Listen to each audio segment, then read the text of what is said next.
এত সমন্বয়ক দেখছি, তারপরে আপনার মাস্টার মাইন্ড দেখছি।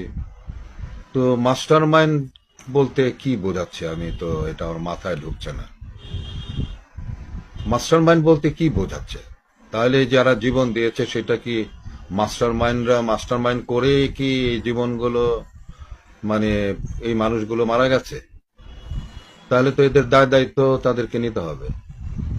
তাহলে তো এগুলো তো, যদি মাস্টার মাইন্ডরা যদি বলে যে মাস্টার মাইন্ডরা এই কাজ করেছে, তো তাহলে কি সাইদকে গুলি তাহলে তাহলে কে করেছে? তাহলে তো মাস্টার মাইন্ডের মাথায় তাহলে আছে। তারপরে যে প্রথম দিন যে 6-7 জন মারা গেল, তাহলে এটাও তো তাহলে মাস্টার মাইন্ডের মাথার মধ্যে আছে। তো এই যে এতগুলো জীবন এবং এতগুলো মানুষ আহত হচ্ছে, এগুলো কি মাস্টার মাইন্ডের মাথার মধ্যে আছে?